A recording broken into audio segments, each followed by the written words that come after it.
अभी हम देख रहे हैं जो शुक्र युग्म जनन यानी गैमेट जेनेसिस, ये दो टाइप के होते हैं। एक तो शुक्र जनन हो सकते हैं और अंड जनन हो सकते हैं। तो शुक्र जनन में क्या होता है, स्पर्मेटोगोनिया। अभी अपन ने देखा था कि जो सेमनीफेरस होती है, सेमनीफेरस ट्यूबल्स होती है, उसमें स्पर्मेटोगोनिया अर्थात जनन कोशिका पाई जाती हैं। और एक और कौन सी कोशिका पाई जाती है, इनको नर्सिंग कोशिका कहते हैं, सरटोली कोशिका पाई जाती हैं। तो अपन जनन कोशिकाओं में वहाँ पे देखा था कि जो स्पर्म का निर्माण फॉर्मेशन होता है वो उसमें जो पोषण देने का काम सरटोली कोशिका करती हैं। तो यहाँ पर हम जनन कोशिका के संबंध में बात करेंगे, वहीं से ही शुक्र जनन होता है।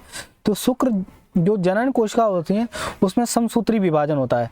समसूत्री विभाजन होता है, वहाँ से समसूत्री विभाजन का मतलब होता है दो टाइप की कोशिका बन जाती हैं। तो यहाँ पे प्राथमिक स्पर्मेटोसाइट कहते हैं उसको, प्राथमिक स्पर्मेटोसाइट के बाद में अर्धसूत्री विभाजन प्रथम होता है। अर्धसूत्री विभाजन के बाद में दो कोशिका निकल जाती हैं, फिर उसके बाद द्वितीयक स्पर्मेटोसाइट होता है, फिर उसके बाद में चार उसमें स्पर्म का निर्माण हो जाता है। ठीक है, तो यहीं से फिर उसके बाद में शुक्राणु का विकास होने लगता है। ठीक है, देखो इस प्रोसेस होती है, जनन कोशिका होती है, यानी खुद को विकसित करके जनन कोशिका स्पर्मेटोगोनिया कहते हैं इसको। इसमें 40 गुणसूत्र होते हैं अभी ना, 40 स्टार्टिंग में जनन कोशिका में 40 गुणसूत्र होते हैं, खुद को विकसित कर लेती हैं, इसको स्पर्मेटोगोनिया कहते हैं। प्राथमिक स्पर्मेटोसाइट यानी जो यौवन अवस्था आती है इसकी स्पर्म की, तो इसमें FSH और टेस्टोस्टेरोन हार्मोन की भूमिका रहती है। और द्वितीयक जो स्पर्मेटोसाइट रहता है उसमें द्वितीयक स्पर्मेटोसाइट में ही मतलब दो भागों में बटे आती है, तो वहाँ पे 40 गुणसूत्र, वो 23 गुणसूत्र का निर्माण हो जाता है। फिर अर्धसूत्री विभाजन द्वितीय की प्रोसेस होती है, तो इसके पश्चात स्पर्मेटिड बनता है। स्पर्मेटिड का ही विकास होने के पश्चात वो स्पर्म कहलाता है। देखो क्या हो रहा है, सबसे पहले जनन कोशिका होती है, खुद को ही विकसित करके स्पर्मेटोगोनिया कहते हैं इसको। फिर प्राथमिक स्पर्मेटोसाइट होता है यौवन अवस्था में, जब FSH टेस्टोस्टेरोन की भूमिका रहती है। फिर इसी के पश्चात ही अर्धसूत्री विभाजन प्रथम होता है। अर्धसूत्री विभाजन के पश्चात में ही द्वितीय स्पर्मेटोसाइट, दो जो 40 गुणसूत्र ये तो प्रथम अर्धसूत्री विभाजन से पहले ही 46 गुणसूत्र होते हैं, लेकिन अर्धसूत्री विभाजन के पश्चात में द्वितीय स्पर्मेटोसाइट होता है, उसमें दो भागों में बटे आता है और 23 गुणसूत्र का निर्माण हो जाता है। ठीक है, 23 गुणसूत्र निर्माण हो जाता है और अर्धसूत्री विभाजन द्वितीय प्रोसेस होने लगती है। तो इसके पश्चात स्पर्मेटिड, 4 स्पर्मेटिड का निर्माण होता है, 4 स्पर्मेटिड बन जाते हैं। ठीक है, और इसके जो विकास होने के बाद स्पर्म बन जाते हैं। जो क्या है, शुक्र जनन वह प्रक्रिया है जिसके द्वारा पुरुष के वृषण में शुक्राणु, शुक्र जनन वह जैविक प्रक्रिया है जिसके द्वारा पुरुषों के वृषण में शुक्राणु का निर्माण होता है। यह प्रक्रिया शुक्र जनन नलिका यानी सेमनीफेरस वेसिकल्स होती है ना, उसमें होती है। और इसके तहत चटाई लेके आना है और पानी की बोतल। शुक्र जनन वह जैविक प्रक्रिया होती है जिसके द्वारा पुरुषों के वृषण में शुक्राणुओं का निर्माण होता है। यह प्रक्रिया शुक्र जनन नलिकाओं में होती है और इसके तहत जनन कोशिकाओं से परिपक्व शुक्राणुओं का विकास होता है। प्रोसेस में बात करें तो गुणन प्रावस्था होती है, यह जनन कोशिका खुद को विकसित करके स्पर्मेटोगोनिया यानी 46 गुणसूत्र होते हैं इसमें। यौवन अवस्था में जो कोशिका आकार में बढ़ती हैं और प्राथमिक स्पर्मेटोसाइट बनाती हैं, और FSH और टेस्टोस्टेरोन हार्मोन का यहाँ प्रभाव रहता है। जो पहला अर्धसूत्री विभाजन होता है, जो कोशिका होती है एक सिंगल युग्मक धारक है ना, और द्वितीय स्पर्मेटोसाइट ये बनाती हैं। इसके बाद द्वितीय जो अर्धसूत्री विभाजन होता है दूसरा, यहाँ पे द्वितीय विभाजन से कोशिका स्पर्मेटिड बनाती है, यानी संख्या में 4 स्पर्मेटिड बनाती है और स्पर्मेटिड ये विकसित होकर के स्पर्म बन जाते हैं। ये प्रक्रिया ऑलमोस्ट 64 डेज लेती है। तो शुक्राणु एपिडिडैमस में परिपक्व हो जाते हैं। एपिडिडैमस अपन देखा था कि इसमें सबसे पहले थोड़ा सा बैक में जाकर देखते हैं तो सेमनीफेरस वेसिकल्स होती हैं। सेमनीफेरस वेसिकल शुक्रजनन नलिका होती हैं, उसमें 3 टाइप की कोशिका होती हैं। एक तो जनन कोशिका होती हैं और सर्टोली कोशिका होती हैं और लीडिंग कोशिका होती हैं। ठीक है, लीडिंग कोशिका में टेस्टोस्टेरोन हार्मोन का प्रभाव निर्माण होता है। अपन वही देख रहे हैं ना, जो प्राथमिक जो स्पर्मेटोसाइड उसके पश्चात में टेस्टोस्टेरोन एफएसएफ का प्रभाव रहता है। इसके पश्चात भी पहला अर्धसूत्री विभाजन होता है, उसके पश्चात में युग्मनत होते हैं, द्वितीय स्पर्मेटोसाइड 23 गुणसूत्र में विभाजित बन जाते हैं, और फिर द्वितीय अर्धसूत्री विभाजन होता है। यहाँ पे द्वितीय विभाजन के पश्चात इस पर 4 स्पर्मेटिड बन जाते हैं, ठीक है। फिर उसके पश्चात अपन देखते हैं रेटेड टेस्टेड, यहाँ पर वापस जा रहे हैं कहाँ पे, वृषण में जा रहे हैं अपन। रेटेड टेस्टेड होता है तो जो शुक्र जनन कोशिकाओं से जो वृषण शुक्राणु होते हैं उनको लेकर के कहाँ पर रख देते हैं, वृषण के अंदर ही रेटेड टेस्टेड इकट्ठा कर लेता है। रेटेड टेस्टेड के बाद में अपन बासा एफरेंसिया पे जाते हैं, यानी वृषण से बाहर शुक्राणुओं को लेके जाना होता है। फिर एपिडिडाइमस में शुक्राणुओं को सबको इकट्ठा कर लेते हैं, फिर बासा डिफरेंस होता है, उसको मतलब एपिडिडाइमस से दूर लेके चला जाता है। तो यहाँ पर ये देख रहे हैं कि 64 दिनों में जब प्रक्रिया पूर्ण होने के पश्चात जो पूर्ण रूप से स्पर्मेटेड स्पर्म बन जाता है, तो शुक्राणु एपिडिडाइमस में परिपक्व होते हैं, वहाँ से डिस्चार्ज के द्वारा मलमूत्र मार्ग के तक पहुँचा दिए जाते हैं, ठीक है। अब अंड जनन की बात में, अंड जनन में भी वही सेम चीज होती है। अंड जनन यहाँ पे इसको oogenesis कहते हैं, ठीक है, oogenesis, ठीक है। oogenesis यहाँ पर भी क्या होते हैं, जनन कोश का 46 जनन कोश का, उसके पश्चात वो ऊगोनिया का निर्माण करती हैं। फिर ऊगोनिया में भी 46 गुणसूत्र होते हैं, समसूत्री विभाजन होता है, कोश का विभाजन होता है, ठीक है। अब यहाँ पर देखो जो प्राथमिक गुणसूत्र, प्राथमिक स्पर्मेटोसाइड था ना, 2 भागों में बट रहा था, यहाँ पे ऐसा नहीं हो रहा है। यहाँ पे प्राथमिक में बट रहा है और एक oocyte का निर्माण, एक ध्रुवीय पिंड के रूप में डिवाइड हो रहा है। एक प्राथमिक समसूत्री विभाजन हो रहा है, ठीक है, प्राथमिक ऊगोनिया बनना है और एक oocyte का भी बनना है, ठीक है। अब यहाँ पे अर्धसूत्री विभाजन प्रथम होता है। अर्धसूत्री विभाजन प्रथम के बाद में 23 गुणसूत्रों के रूप में ये बन जाते हैं और एक द्वितीय oocyte का भी निर्माण करती है, ठीक है। ये द्वितीय oocyte होता है, एक फिर निषेचन होता है, निषेचन के बाद ऊटिड का निर्माण करता है, फिर बाद में ओवम बनता है। देखो ऐसे यहाँ पे स्पर्मेटिड बनना था ना, किसके बाद में द्वितीय अर्धसूत्री विभाजन के पश्चात में 4 स्पर्मेटिड बन रहे थे, फिर 64 दिनों के प्रोसेस के बाद में वो क्या बना रहे थे,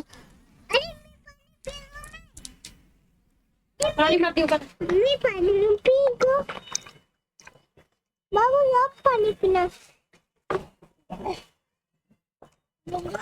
अरे नीचे मत बाबू, देखो पहला आया था यार।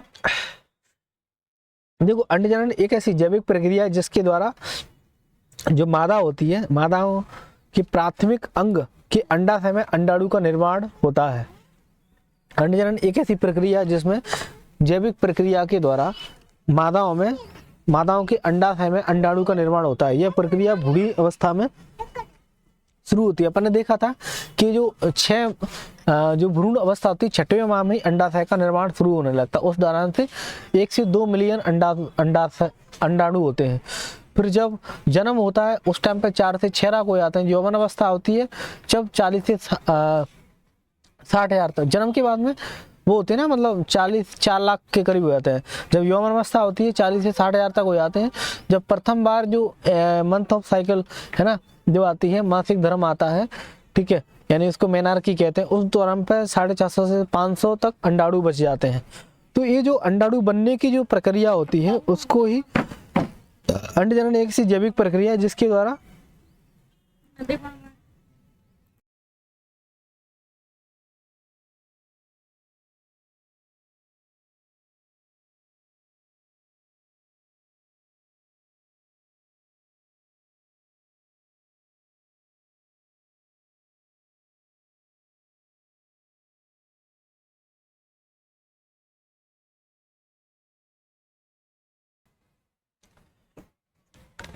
यहाँ देखा अपन ने कि जो अंडजनन एक ऐसी जैविक प्रक्रिया है जिसके द्वारा मादाओं के प्राथमिक अंग अंडाशय में अंडाणु का निर्माण होता है। यह प्रक्रिया भ्रूण अवस्था में शुरू हो जाती है, ठीक है। जो गुणन अवस्था के बारे में देखें, गुणन प्रावस्था, इसमें भ्रूण विकास के दौरान जनन कोशिकाएं उगोनिया यानी 46 गुणसूत्र बनाती हैं और समसूत्री कोश का विभाजन के दौरान ये जो कोशिका संख्या में बढ़ती है और प्राथमिक कोशिका संख्या में बढ़ती हैं और प्राथमिक oocyte और ध्रुवीय पिंड का निर्माण करती हैं, ठीक है। जो वृद्धि प्रावस्था अभी प्राथमिक oocyte आकार में बढ़ती हैं और यह चरण यौवन अवस्था तक चलता रहता है, क्योंकि प्राथमिक oocyte प्रथम जो मियोसिस होती है, अर्धसूत्री विभाजन होता है, उसमें रुकी रहती है और परिपक्व अवस्था तक अब प्राथमिक ऊसाइड से द्वितीयक जो ऊसाइड होता है और ध्रुवीय काय दूसरा बनता है वहाँ पे। और द्वितीयक ऊसाइड माइटोसिस 2 में मेटाफेज में रुक जाती हैं और निषेचन के समय ये पूरी होती है, जिसको अपन ऊटिड कह रहते हैं। यही अंडाणु का रूप ले लेती है और इस प्रकार अंडजनन प्रक्रिया भ्रूण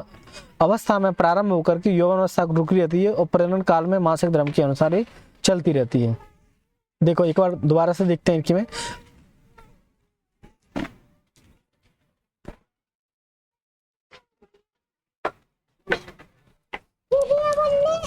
चल नीचे, चल नीचे, नीचे है नीचे, नीचे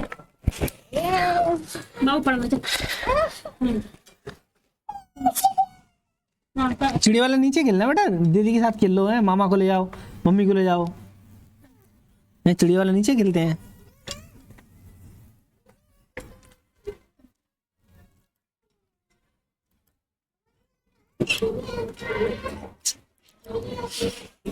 अंडजनन एक ऐसी जैविक प्रक्रिया है जिसके द्वारा क्या हो रहा है,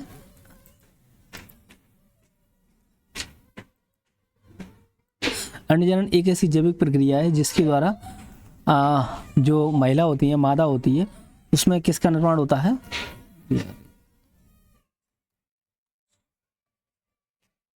अंडजनन एक ऐसी जैविक प्रक्रिया है जिसमें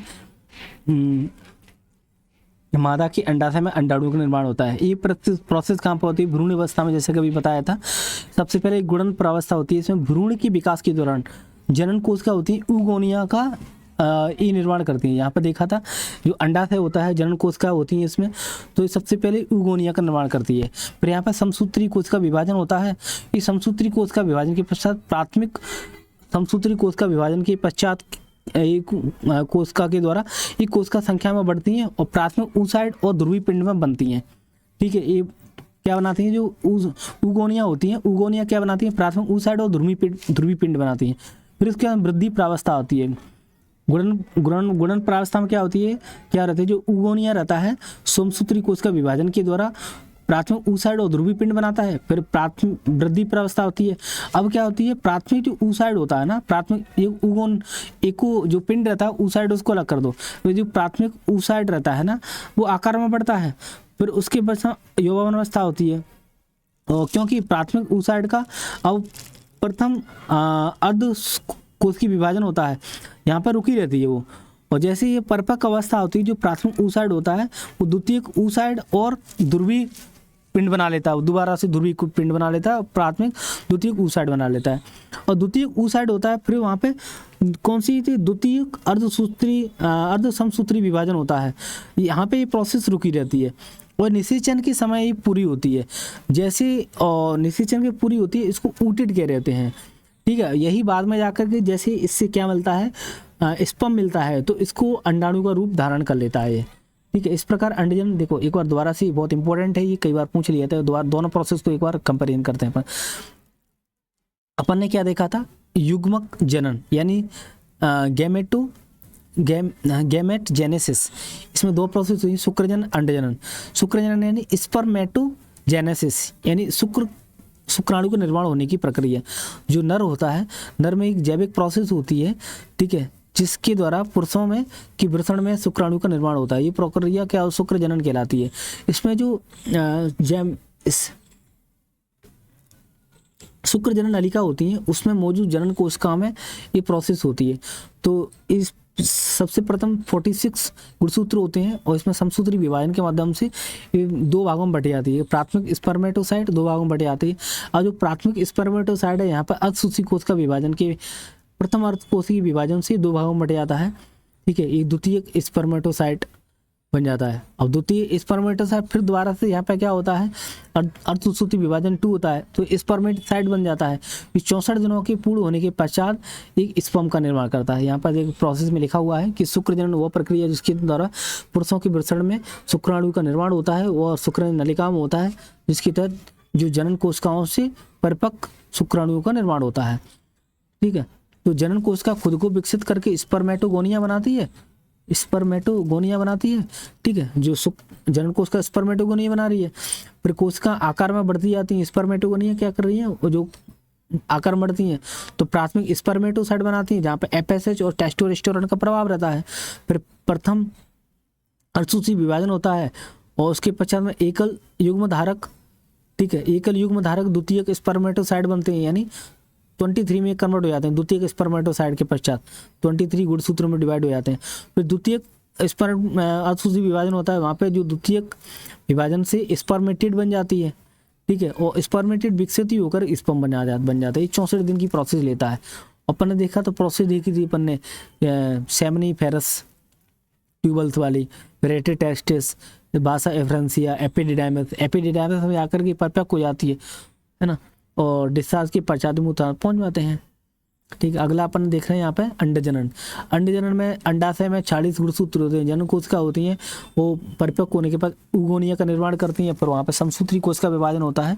ये दो भागों में बट जाती हैं, प्राथमिक ऊसाइड और ध्रुवीय पिंड, ठीक है, ध्रुवीय पिंड। ये ध्रुवीय पिंडों का पोषण प्रदान करना काम रहता है, ठीक है, ध्रुवीय पिंड का पोषण प्रदान करते हैं।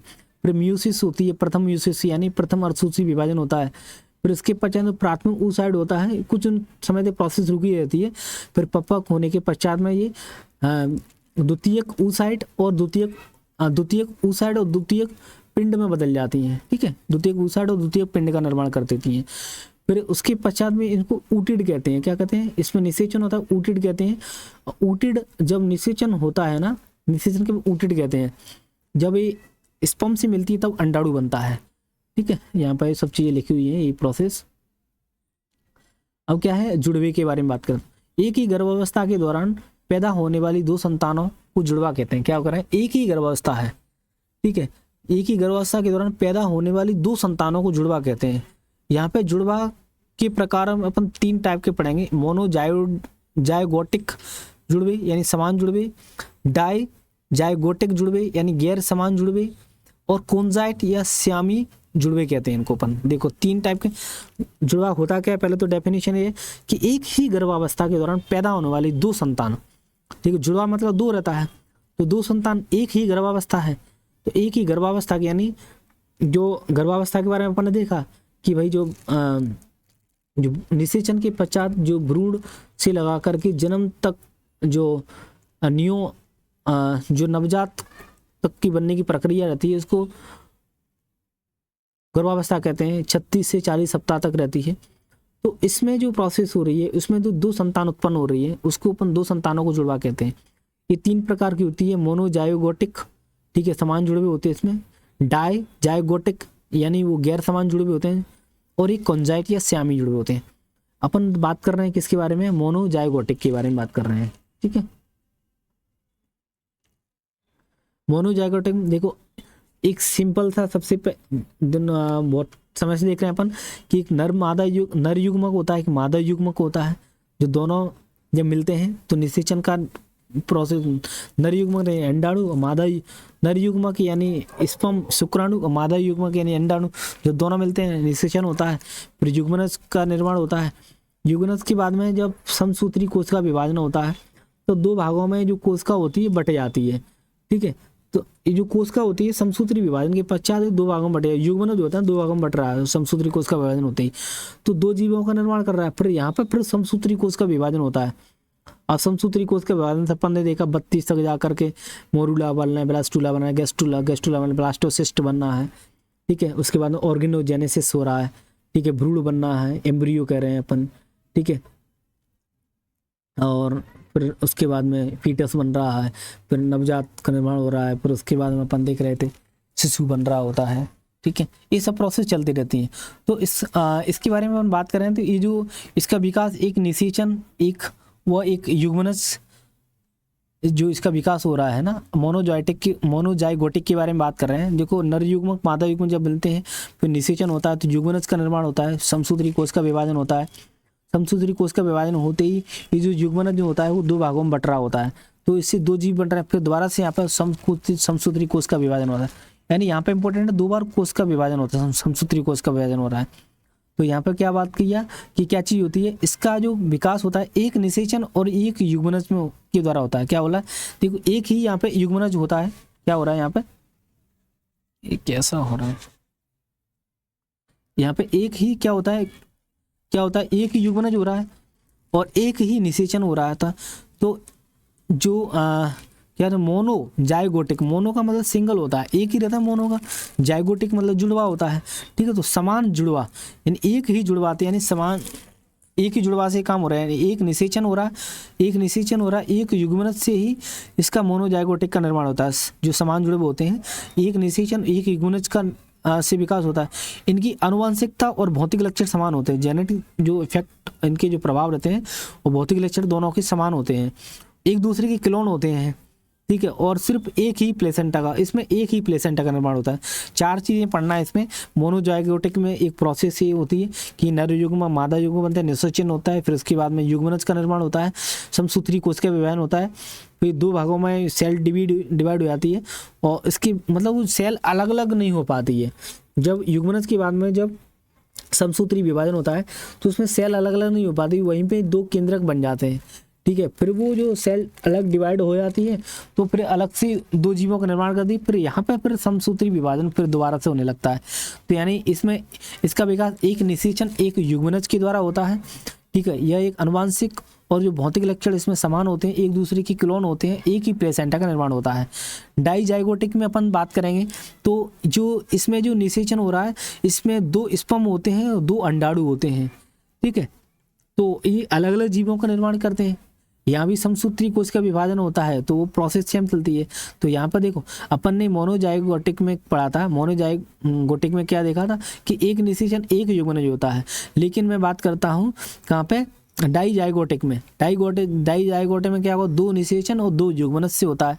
इसमें 90% समान होता है, केवल 1% अंतर होता है। वहाँ पे जो भौतिक लक्षण होते हैं और इनके जो आनुवंशिक लक्षण होते हैं समान होते हैं और एक ही प्लेसेंटा का निर्माण, एक दूसरे के क्लोन नहीं होते हैं, ठीक है, क्लोन होते हैं। लेकिन डाइजाइगोटिक जस्ट अपोजिट होता है इसके। यहाँ पर क्या होता है, अपन ने देखा था कि 2 अंडाणु होते हैं और 2 क्या बोलते हैं स्पर्म होते हैं, शुक्राणु होते हैं, यानी दो टाइप से दो निषेचन होता है, 2 युग्मनज बनते हैं इसके। तो इसका निर्माण 2 निषेचन और 2 युग्मनज से होता है। 99% समान होते हैं लेकिन 1% अंतर होता है। यहाँ 2 प्लेसेंटा का निर्माण होता है, एक दूसरे के क्लोन नहीं होते हैं। कोंजाइट या श्यामी के बारे में बात करें तो ये भी समान जुड़े हुए होते हैं जो शरीर के किसी न किसी भाग से आपस में जुड़े होते हैं, ठीक है। समान जुड़े हुए होते हैं, जुड़े हुए समान हो लेकिन शरीर के एक भाग से, यानी जो उनके पैर एक ही रहते हैं लेकिन बॉडी जो ऊपर वाला जो धर होता है, यानी उनके पेट अलग अलग होते हैं, मुंह अलग, आँख कान, ये सब चीज़ें अलग होती हैं, लेकिन जो उनका जो नीचे वाला पोर्शन, धर से नीचे वाला पोर्शन होता है वो एक ही रहता है। तो ये समान जुड़े होते हैं जो शरीर से किसी न किसी प्रकार से किसी न किसी भाग से आपस में जुड़े होते हैं। देखो इसमें क्या, एक ही नर युग्मक रहता है, एक ही मादा युग्मक रहता है। जब आपस में जुड़ते हैं तो निषेचन होता है, ठीक है। और इसमें क्या बोलते हैं, समसूत्री विभाजन होता है। समसूत्री विभाजन के पश्चात जो कोश का 2 भागों में बट जाती है, ठीक है, लेकिन क्या कोश का अलग अलग नहीं हो पाती है ना, कोश का चिपकी रहती है आपस में। तो यहाँ पर 2 जीव बन जाते हैं। अपन ने एग्जाम्पल बहुत देखा होगा मोना और सोना का, ठीक है, 2 या 3 महीने का जन्म होता है, ठीक है। तो ये जो मोना सोना का जो एग्जाम्पल है, कोंजाइट, ये श्यामी जुड़वे ही कहते हैं इनको, ठीक है, मादा जनन तंत्र के बारे में, ठीक है। यहाँ तक ये अपन ने देख लिया। अब अपन देखते हैं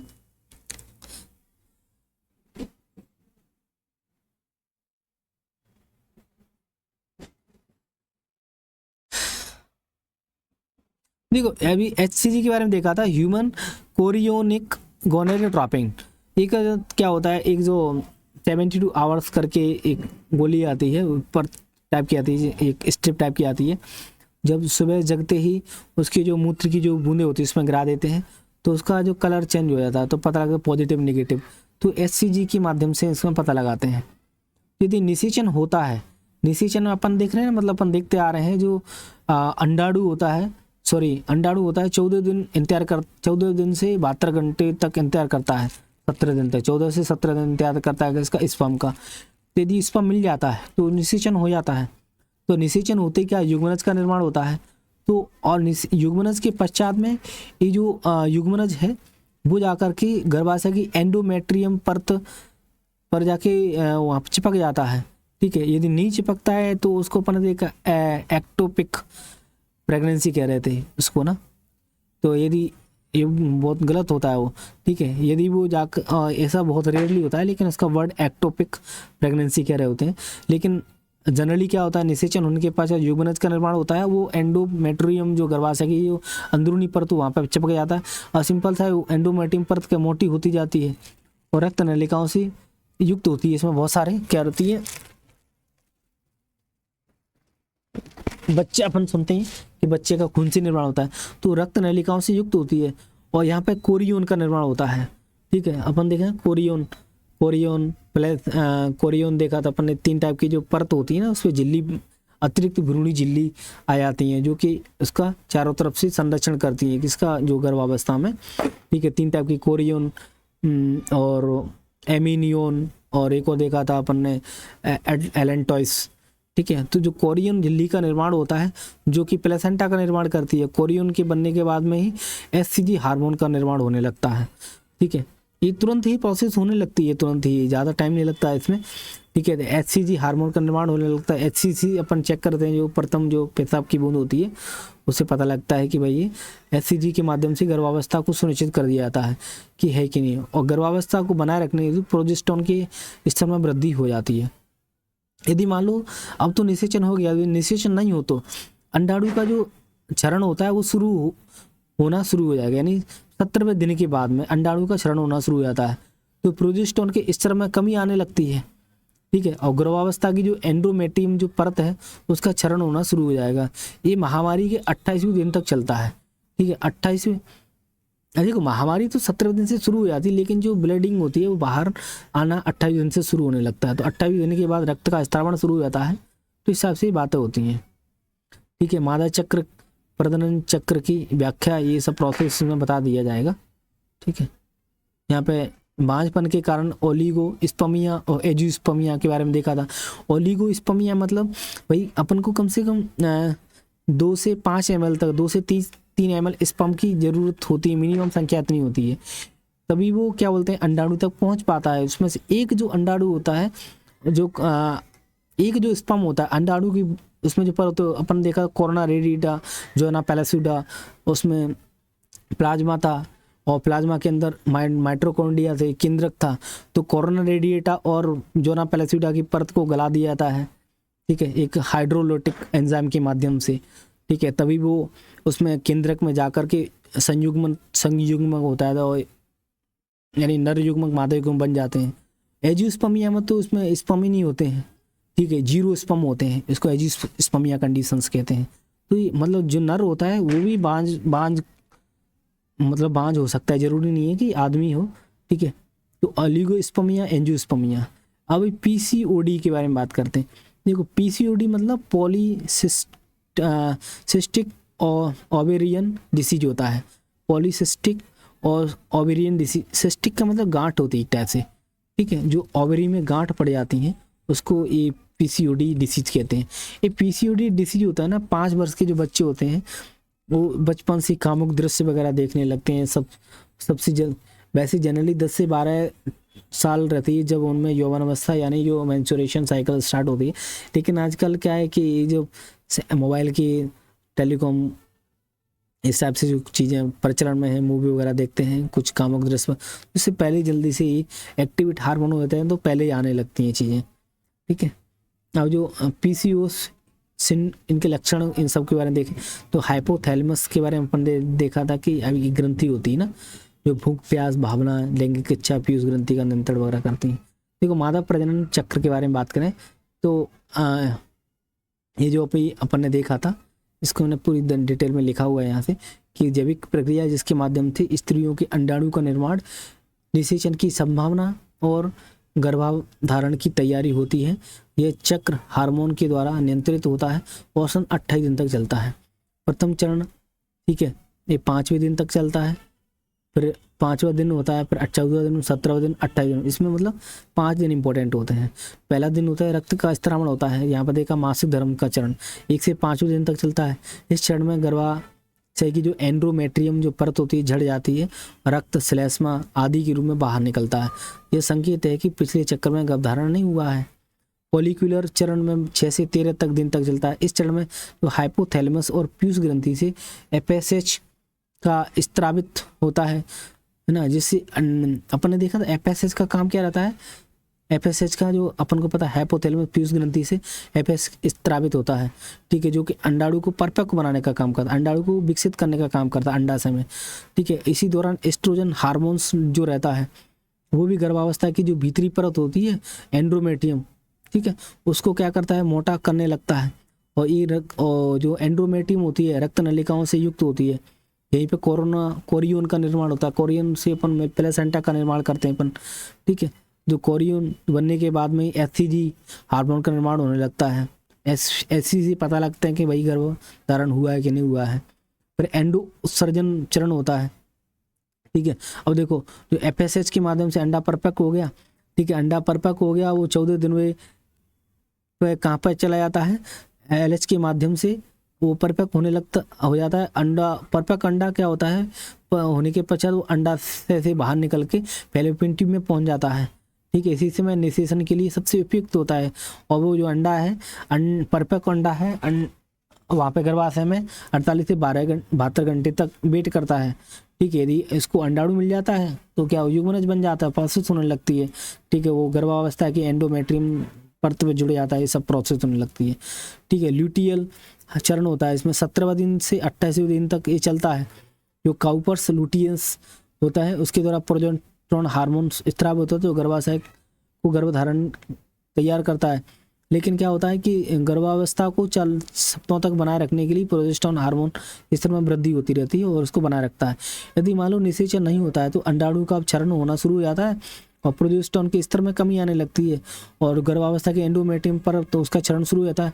वो 28वें दिन के बाद में महामारी के माध्यम से इसका जो ब्लड है उसका स्त्रावण शुरू हो जाता है। यहाँ पे देखो कुछ हार्मोन्स की भूमिका रहती है, जैसे कि अपन ने देखा कि अंडाणु के विकास में सहायता करता है। कौन करता है ये,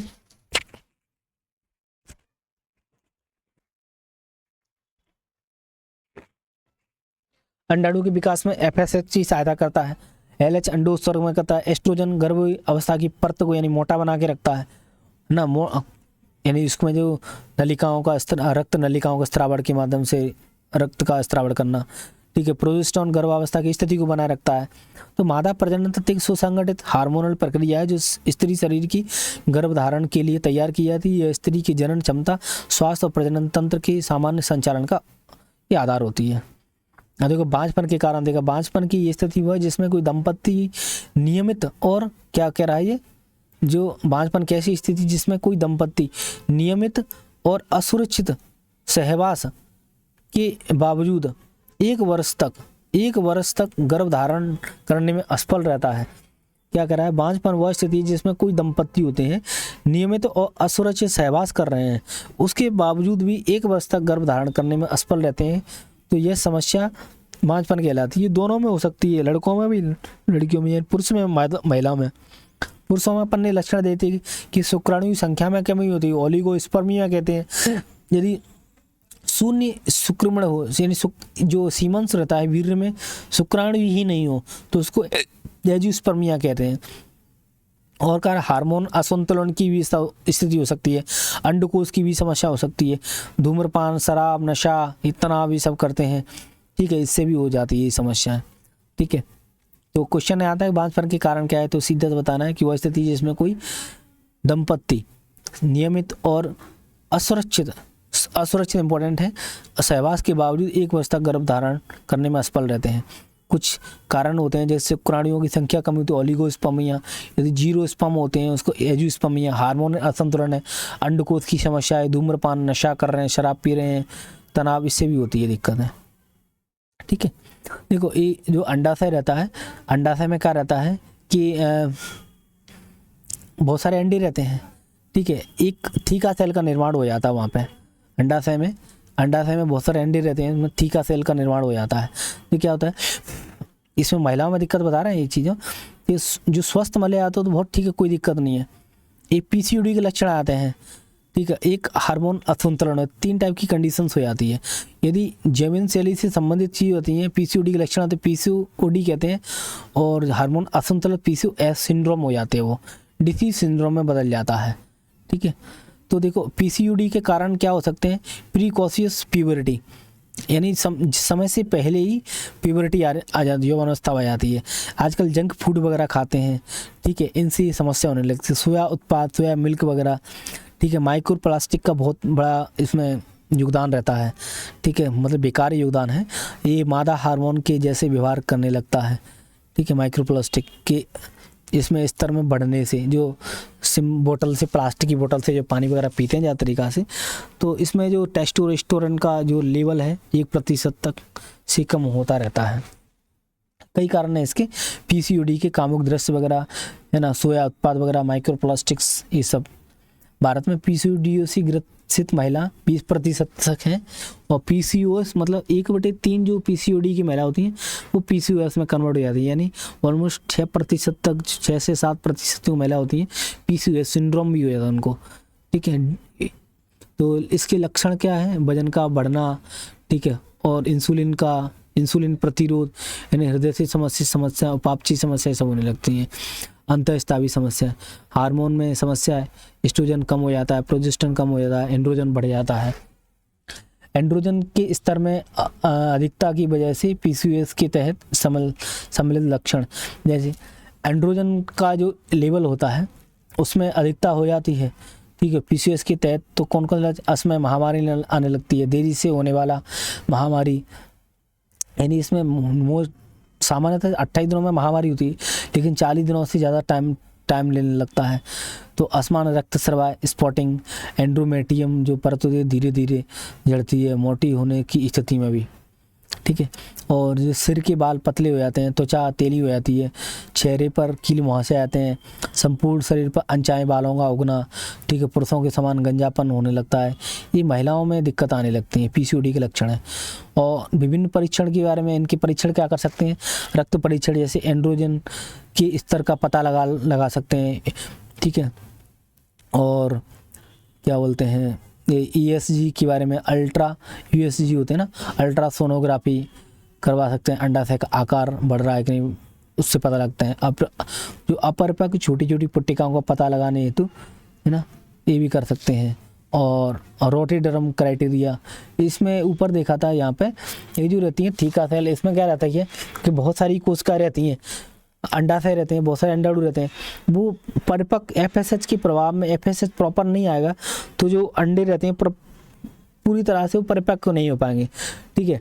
तो जैसे ही जो एलएच रहेगा वो उसको समझ में नहीं आएगा कौन सा अंडा परिपक्व कौन सा नहीं है, तो ऐसी दिक्कत होने लगती है, ठीक है। तो यहाँ पर बहुत सारी चीज़ देखी अपन ने कि क्या क्या देखा था, पीसीओडी के बारे में, प्रीकॉशियस प्यूबरिटी जो रहती है, ठीक है, ये, और एंड्रोजन के स्तर में अधिकता की वजह से पीसीओएस के तहत लक्षण ऐसे में महामारी ने लगती है, देरी से महामारी 40 दिनों तक से अधिक समय लगता है, असामान्य रक्त का स्रावण होने लगता है, शरीर से बाल पतने होने लगते हैं, चेहरे पर कील मुहासे आते हैं, संपूर्ण शरीर पर अनचाहे बाल गाए जाते हैं, पुरुषों के समान गंजापन भी होने लगता है। विभिन्न परीक्षण, रक्त परीक्षण से एंड्रोजन के स्तर का पता लगा दो, यूएसजी अल्ट्रासोनोग्राफी करवा लो, ठीक है। और रोटेडरम क्राइटेरिया है ना, यूएसए और यूरोप के मेडिकल विभाग ने इसके बारे में बताया था। एंड्रोजन की अधिकता अल्ट्रासोनोग्राफी में, पॉलीसिस्टिक, देखो अल्ट्रासोनोग्राफी करवाते हैं ना जब, तो इसमें गांठ सी पड़ जाती है अंडाशय में, यानी जो अंडाणु होते हैं वो परिपक्व और अपरिपक्व के बीच की स्थिति में हो जाते हैं। असमान महामारी बोला कि 40 दिनों के पश्चात में होने लगती है।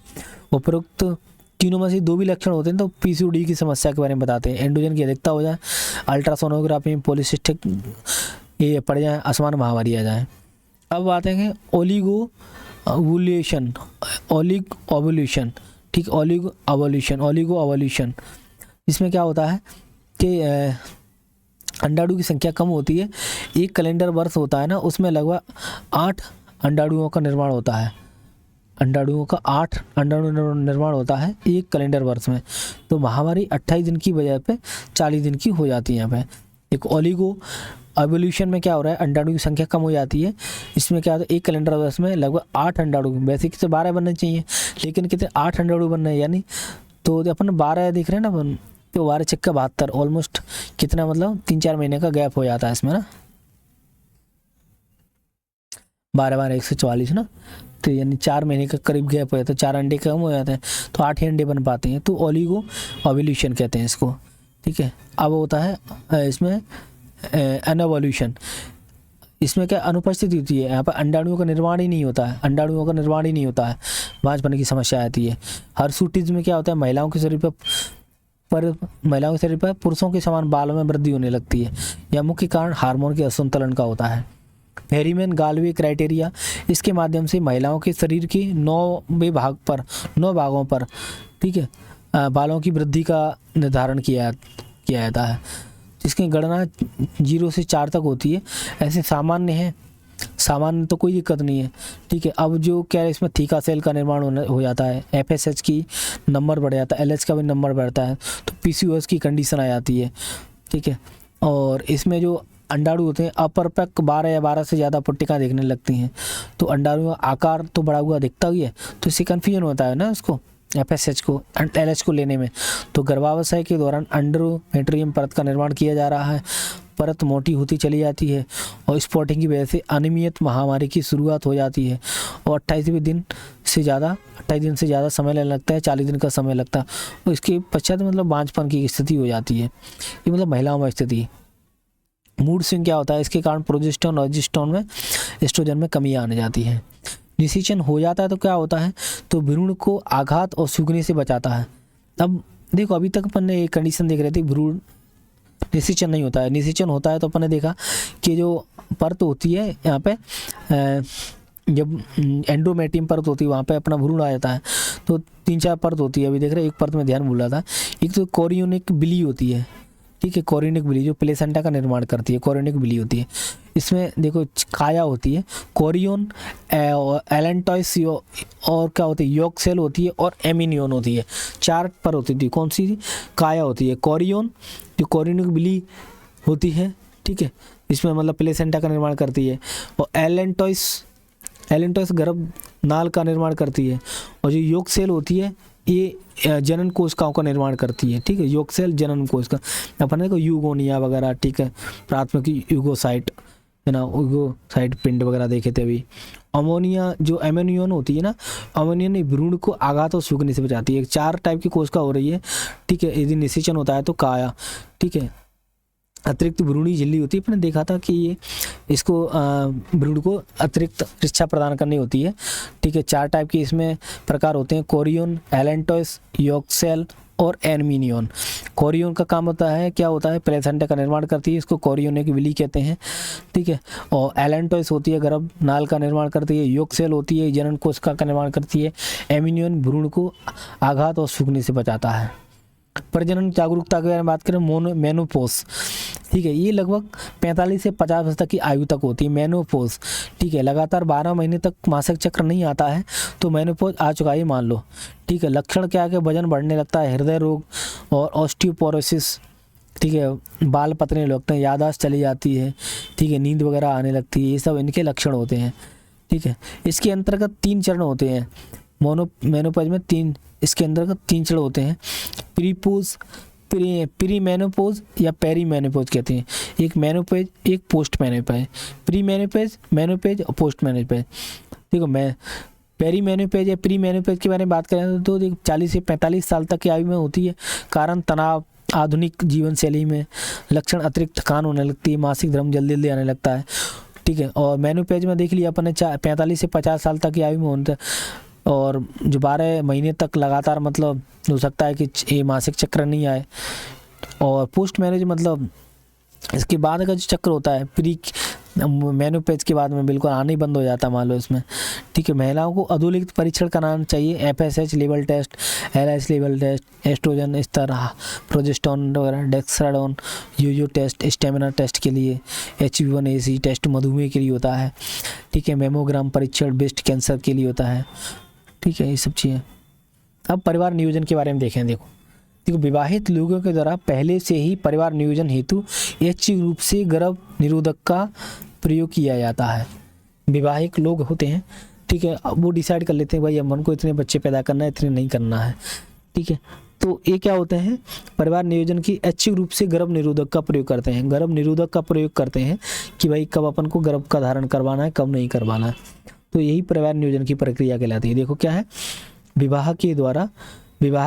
विवाहित लोगों के द्वारा पहले से ही परिवार नियोजन द्वारा ऐच्छिक रूप से, परिवार नियोजन हेतु ऐच्छिक रूप से, इंपॉर्टेंट वर्ड है इसमें, विवाहित लोगों के द्वारा पहले से ही परिवार नियोजन हेतु ऐच्छिक रूप से गर्भ निरोधक का प्रयोग करना। आखिर इसे क्यों चुना जाता है? को बच्चों की संख्या का निर्धारण करने हेतु, जन्म अंतराल को बनाए रखने हेतु, जनरली 3 से 5 साल तक कम से कम होना ही होना चाहिए। ठीक है, गर्भ धारण हेतु कम समय का निर्धारण करना। क्या बात करिए, विवाहित लोगों के द्वारा पहले से ही परिवार नियोजन हेतु ऐच्छिक रूप से गर्भ निरोध का निर्माण किया जाता है, का प्रयोग किया जाता है। इसको इसलिए चुनते हैं कि बच्चों की संख्या का निर्धारण करना है, जन्म अंतराल को बनाए रखना है, 3 से 5 साल तक होना चाहिए, और गर्भ धारण करने हेतु समय का निर्धारण करना है। ये क्यों महत्वपूर्ण है? देखो, मातृ स्वास्थ्य को बनाए रखना होता है, शिशु को जिंदा रखने हेतु, आर्थिक वृद्धि और महिला की सशक्तिकरण हेतु। ठीक है, देखो महत्वपूर्ण क्यों है? मातृ स्वास्थ्य को बनाए रखने हेतु, शिशु को जिंदा रखने हेतु और आर्थिक वृद्धि, महिला सशक्तिकरण। 26 सितंबर को विश्व गर्भरोधक दिवस मनाया जाता है। शुरुआत 2007 से हुई थी, विश्व जो स्वास्थ्य संगठन होता है WHO, इसके द्वारा देखें इसके बारे में, परिवार नियोजन के बारे में। जो विवाहित लोग होते हैं पहले से ही परिवार नियोजन हेतु ऐच्छिक रूप से गर्भ निरोधक का प्रयोग करते हैं। ठीक है, क्यों चुनते हैं इसको? बच्चों की संख्या का निर्धारण करना है, बच्चों के जो जन्म में अंतर को निर्धारित करना है। ठीक है, और गर्भ निर्धारण के लिए समय का निर्धारण करना है। इम्पोर्टेंट इसलिए है कि मात्र तो स्वास्थ्य को बनाए रखना है, शिशु को जिंदा रखना है, आर्थिक वृद्धि और महिला सशक्तिकरण।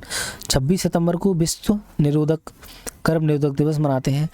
जनसंख्या नियंत्रण के बारे में बात करें अपन तो परिवार नियोजन की शुरुआत भारत में 1952 में शुरू हुई है। अपन देख रहे हैं कि कितना शानदार उनका भारत के पूर्व सबसे प्रथम प्रधानमंत्री जवाहरलाल नेहरू का इनका विजन था। 52 में ही उन्होंने सोच लिया इन चीज़ों वगैरह में कि जनसंख्या नियंत्रण बहुत होना जरूरी है। 1961 में तो भाई 71 में तो ब्लास्ट होने लगता है। ठीक है, तो 77 में इसका नाम बदल के परिवार कल्याण कार्यक्रम, पहले इनका परिवार नियोजन के नाम से शुरुआत हुई 52 में। ठीक है, इसके बाद में 77 में परिवार कल्याण कार्यक्रम नाम से ये प्रोग्राम में का नाम चेंज कर दिया था। तो 77 में प्रजनन होता है ना, 77 में प्रजनन जो होता है, प्रजनन व शिशु स्वास्थ्य कार्यक्रम की बात कही गई थी। देखो, परिवार कल्याण के बारे में बात की जाती है, फिर इसके बाद में प्रजनन व शिशु स्वास्थ्य कार्यक्रम की बात की जाती है। तो यहाँ पर बात करें अपन मातृ स्वास्थ्य को बना के रखना है, परिवार नियोजन और शिशु स्वास्थ्य और प्रतिरक्षा। ठीक है, इसके इम्पोर्टेंट ही होते हैं। 2005 में इसका दूसरा चरण शुरू होता है। ठीक है, तो अब इसमें बात करें गर्भ निरोधक के उपाय के बारे में बात करें तो 3 टाइप्स होते हैं, या तो प्राकृतिक विधि होती है और अवरोधक विधि होती है और शल्य चिकित्सा। 3 टाइप से कर सकते हैं। प्राकृतिक विधि तो अपन नॉर्मली अपन सब जानते ही हैं। ठीक है, और अवरोधक में बात करें अपन तो भौतिक अवरोधक होता है और रासायनिक अवरोधक होता है। शल्य चिकित्सा में अपन वास्कोटॉमी करते हैं। प्राकृतिक विधि में बात करें तो आवधिक संयम, ठीक है, आवधिक संयम कर सकते हैं। इसकी मतलब LH की वजह से जो 14वें दिन अंडोत्सर्ग होता है और 17वें दिन तक चलता है। भाई उस दौरान क्या रहता है, आप मतलब इस संभोग की प्रक्रिया मत करो, तो उसको आवधिक संयम कह रहे होते हैं। बाह्य स्खलन यानी स्खलन के दौरान जो नर के द्वारा शुक्राणु को मादा शरीर से बाहर छोड़ दिया जाता है। जब स्खलन होने का समय आए, ठीक है, डिस्चार्ज होने का समय आए जब वीर्य को, तो क्या बोलते हैं, मादा की योनि में न छोड़ते हुए उसको बाहर छोड़ दिया जाता है। ठीक है, तो बाह्य स्खलन ये भी प्रोसेस है। और पुरुष के द्वारा शरीर के से बाहर शुक्राणुओं को छोड़ देना। ठीक है, ये 3 इसमें मतलब 2 ही प्रोसेस होती हैं। पहले आवधिक संयम के बारे में बात की जाती है, दूसरा LH, दूसरा बाह्य स्खलन। 2 विधि होती है प्राकृतिक विधि में, आवधिक संयम और बाह्य स्खलन। अब अवरोधक विधि के बारे में बात करें, यहाँ पर ये क्या लिखा हुआ है,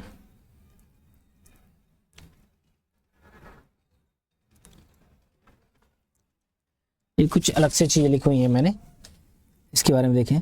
देखो, एस्ट्रोजन होता है एक मुख्य मादा जनन हार्मोन होता है जो महिलाओं में यौन व प्रजनन संबंधी विकास और कार्यों को नियंत्रित करता है। अपन ने देखा ही था। देखो, एस्ट्रोजन का बहुत बड़ा योगदान होता है। ठीक है, शरीर मादा के जो गर्भाशय के लिए शरीर का जो निर्माण करता है, हृदय को स्वस्थ बना रखता है, हड्डियों को स्वस्थ बना रखता है। ठीक है, और इसको ब्यूटी हार्मोन भी तो कह रहे होते हैं। ठीक है, स्त्राव का स्थान के बारे में बात करें तो अंडाशय से स्त्रावित होता है ये। ठीक है। मुख्य रूप से थोड़ी मात्रा में अधिवृक्क जो ग्रंथि है, एडिनल ग्रंथि, आगे अपन पढ़ेंगे, तो गर्भावस्था में प्लेसेंटा भी बनाता है। मुख्य कार्य इसके स्त्री जननांग का विकास करना होता है, मासिक धर्म चक्र का निर्माण करना होता है, द्वितीयक लैंगिक लक्षणों का विकास करना होता है, हड्डियों को मजबूत बना के रखता है, और हृदय व रक्त वाहिकाओं, इसको 7 नंबर में भी इसको लिख सकते हैं, मतलब ऐसा बोला गया है। अगला बात करते हैं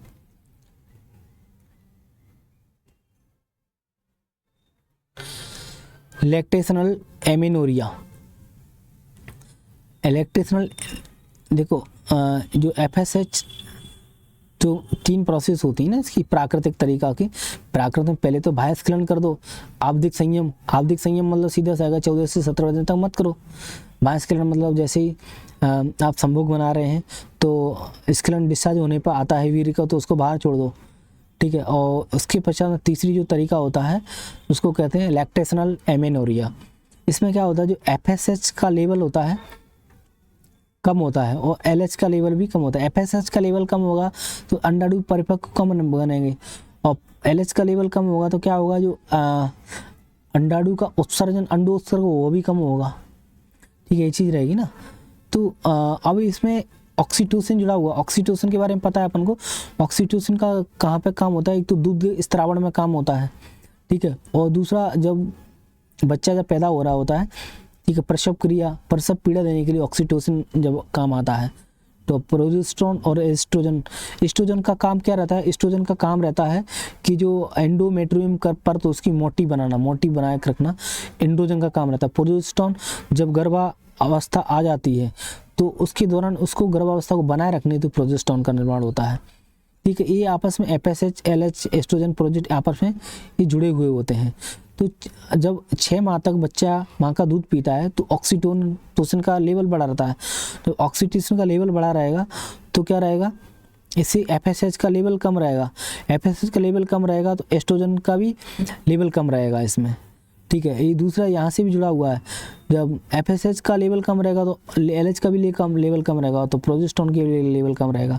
तो FSH और LH का स्तर कम रहता है इसमें, सीधी सी बात ये रह जाती है जब बच्चा माँ का दूध जब पीता रहता है। तो परिवार नियोजन हेतु शासकीय प्रयासों के बारे में बताइए, ठीक है। भौतिक अवरोधक विधि के बारे में बात करते हैं यहाँ पे।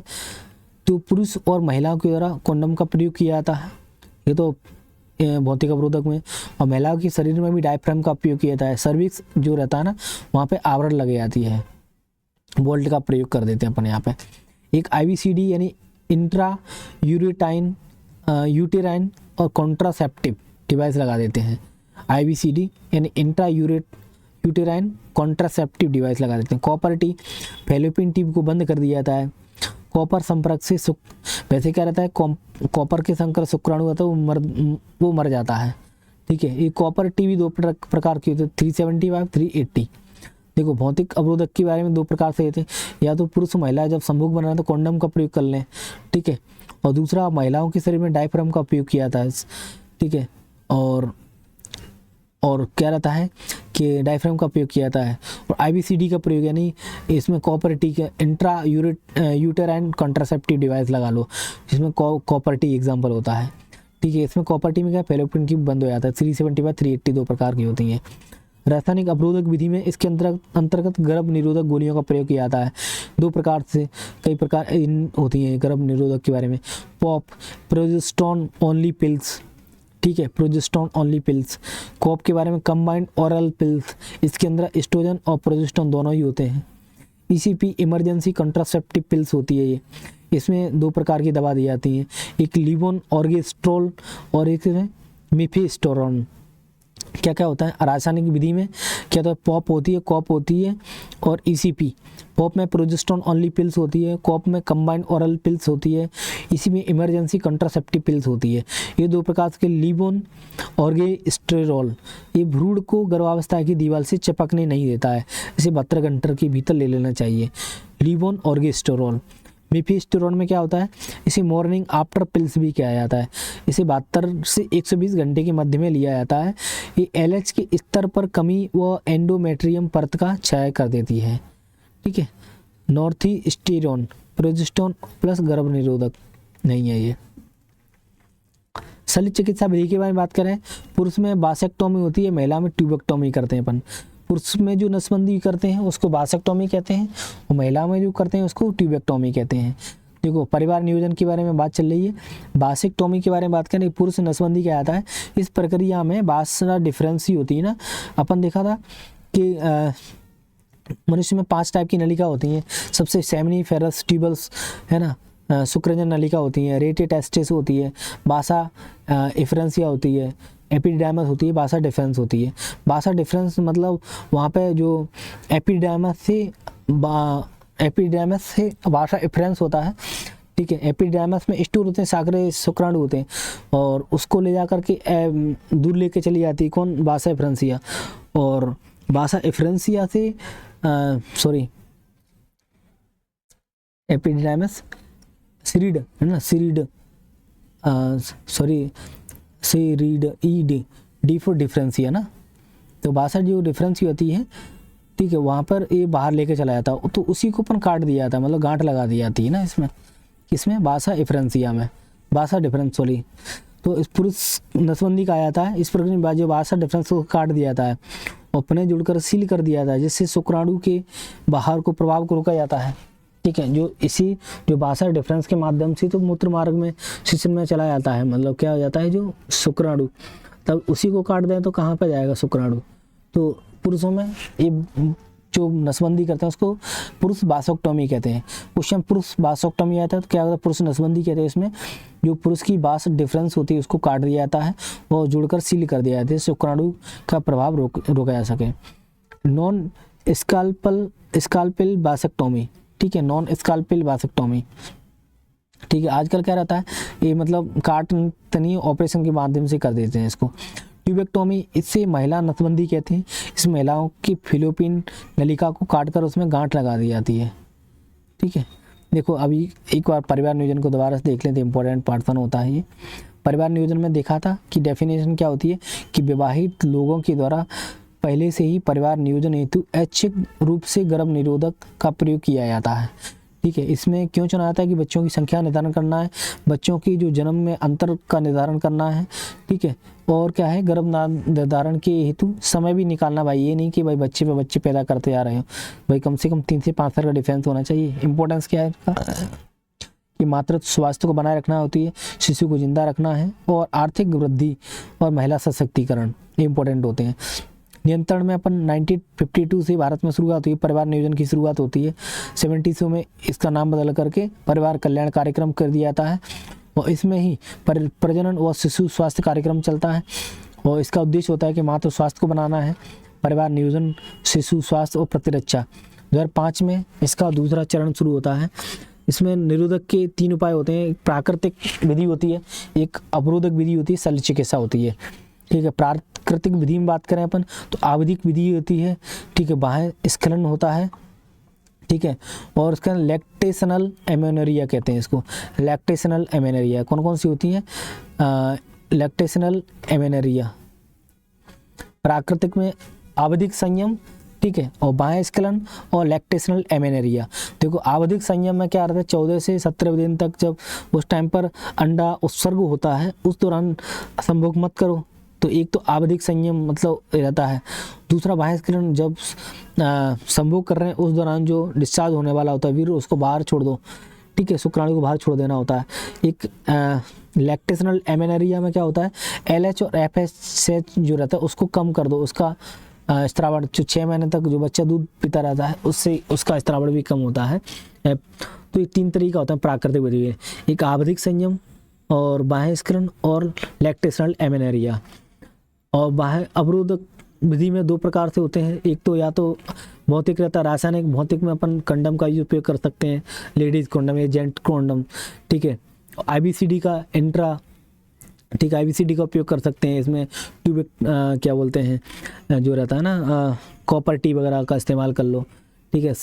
रसायन में कई टाइप की पॉप कॉप एक गोली आती हैं, पिल्स ओनली प्रोजेस्टोन, ठीक है, कंबाइंड ओनली प्रोजेस्टोन, तो ये टाइप की गोलियाँ आती हैं, ठीक है। शल्य चिकित्सा में तो ये बासेक्टोमी कर लो, ट्यूबेक्टोमी। बासेक्टोमी यानी पुरुषों में नसबंदी, ट्यूबेक्टोमी मतलब जो महिला होती हैं उसमें ट्यूबेक्टोमी, ठीक है। तो यहाँ पे यही चीज़ लिखा हुआ है, ठीक है। लैक्टेशनल और भौतिक अवरोधक में पुरुष महिलाओं की तरह कॉन्डम का प्रयोग किया जाता है, महिलाओं के शरीर में डायफ्राम का प्रयोग किया जाता है, सर्विक्स आवरण पे, ठीक है, वोल्ट का प्रयोग किया जाता है। और जो क्या बोलते हैं IVCD होता है, इसमें इंट्रा यूट्राइन कॉन्ट्रासेप्टिव डिवाइस लगा देते हैं, कॉपर टी, ठीक है। रासायनिक में क्या होते हैं, पॉप यानी प्रोजेस्टेरोन ओनली पिल्स, कॉप मतलब कंबाइंड ओरल पिल्स, ठीक है। ECP इसमें क्या रहता है, इमरजेंसी कंट्रासेप्टिव पिल्स दी जाती है, जो 2 टाइप की होती है, लीवन ऑर्गेस्टेरोल और मिफेस्टेरोन, ठीक है। लीवन ऑर्गेस्टेरोल में क्या होता है, गर्भावस्था की दीवार से भ्रूण चिपक ही नहीं पाता है, 72 घंटा के भीतर ले लेना चाहिए इसको। मिफेस्टेरोन में क्या होता है, मॉर्निंग आफ्टर पिल्स कहते हैं इसको, 72 से 120 घंटे में ले लेना चाहिए इसको। शल्य चिकित्सा में पुरुष वैसेक्टोमी और महिला में ट्यूबेक्टोमी होती है। वैसेक्टोमी क्या होता है, पुरुष नसबंदी कहते हैं, इसमें 62 डिफरेंस को काट दिया जाता है, उसके बाद में जोड़ दिया जाता है, सील कर दिया जाता है, जिससे शुक्राणु का प्रभाव नहीं हो पाता है इसमें। ट्यूबेक्टोमी क्या होता है, इसमें महिला नसबंदी कहते हैं, इसमें महिलाओं की फैलोपियन नलिका को काट कर उसमें गांठ लगा दी जाती है। तो इस टाइप से ये जो ये वाला पोर्शन था बहुत अच्छे से ख़त्म हो जाता है, ठीक है। इसको एक बार रिवीजन और कर लेंगे बहुत, तो और कवर हो जाएगा।